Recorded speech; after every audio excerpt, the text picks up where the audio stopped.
मेरा नाम फजीला है, मैं डिस्ट्रिक्ट कुजार से हूँ। क्या आप खुद भी टीचर हैं? जी हाँ, मैं खुद भी एक टीचर हूँ। क्या मसला हुआ आपको? फिर एक दफा फिर से आप लोग रोड पे आए, रोड ब्लॉक किया है, क्या उनसे जो वादे हुए थे वो मुकम्मल नहीं? सर, यहाँ पे तो आए रोज एक वादा हो जाता है, लेकिन उस वादे पे कोई भी नहीं उतरता है, क्योंकि हम लोग फीमेल्स है, इसीलिए ये लोग हमारे साथ ये कर रहे हैं कि हम लोगों को बार बार रोडों पे निकलना पड़ता है।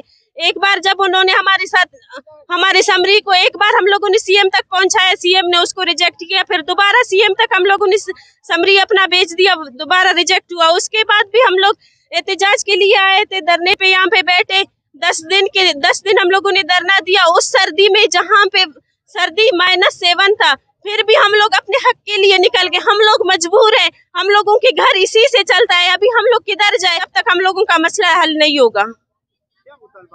हम लोगों का मुतालिबा सिर्फ उनसे ये है कि हम लोग 5 साल से बलूचिस्तान के उन इलाकों में बच्चों को तालीम दे रहे हैं, वो भी विदाउट सैलरी। 8-8 मंथ हम लोगों की सैलरी बंद हो जाती है, 10-10 मंथ हम लोगों की सैलरी बंद हो जाते हैं। अभी 1 साल से हम लोगों की सैलरी बंद है। हम लोगों का मुतालिबा ये है कि वो हमें जल्द अज जल्द रेगुलर करे और हमें हमारी सैलरियाँ इशू कर दे। फरखंडा गुल मस्तूंग। मसला हमारा ये है कि हम ग्लोबल के टीचर्स हैं, जिसे एक दफा फिर से मजबूर किया गया है रोड्स पे आने के लिए, धरना देने के लिए।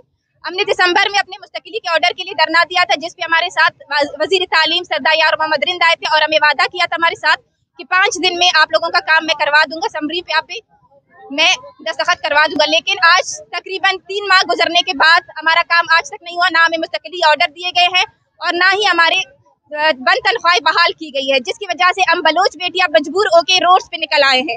बराए मेहरबानी जब तक हमारे मुस्तकिली के ऑर्डर या हमारी नोटिफिकेशन नहीं देते, हम नहीं जाएंगे और हमें झूठे दिलासे, बराए मेहरबानी झूठे दिलासे देने के लिए कोई ना आए।